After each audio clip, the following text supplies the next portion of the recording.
पश्चिम Asia में व्याप्त तनाव के बीच अमेरिकी राष्ट्रपति डोनाल्ड ट्रंप ने प्रधानमंत्री नरेंद्र मोदी से बात की है।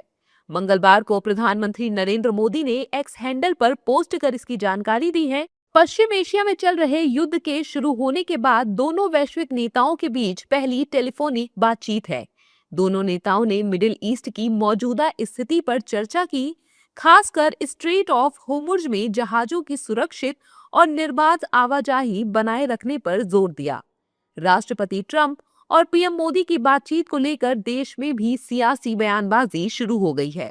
बीजेपी नेताओं ने इस बातचीत को पीएम मोदी की सफल विदेश नीति करार देते हुए कहा कि पीएम मोदी को दुनिया मानती है।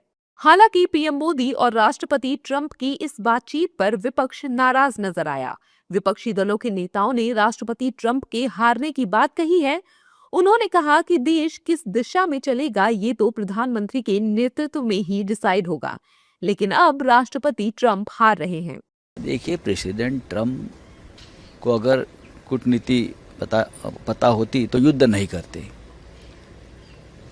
अमेरिका युद्ध हार रहा है, ये सामने आया है, तब ट्रंप की भागम भाग चल रही है। देखिए, फॉरेन पॉलिसी जो है वो तो मूल रूप से प्राइम मिनिस्टर के नेतृत्व में ही देश किधर चलेगा, हमारे किस देश से कैसे संबंध रहेंगे, it is solely decided by the leadership और that is the prime minister of India.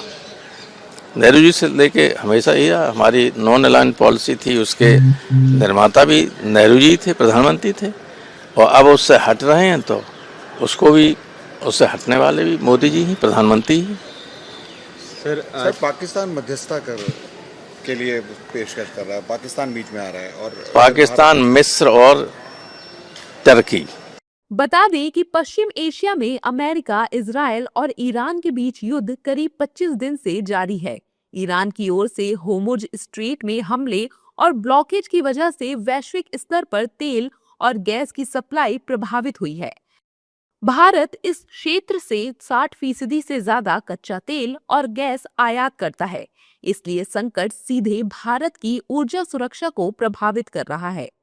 PM Modi ने सोमवार को लोकसभा और मंगलवार को राज्यसभा में संसद को संबोधित करते हुए इस संकट को चिंताजनक बताते हुए कहा कि भारत सरकार ईरान, इजराइल, अमेरिका और गल्फ देशों से लगातार संपर्क में है, साथ ही डिप्लोमेसी व डायलॉग के जरिए समाधान निकालने की कोशिश कर रही है।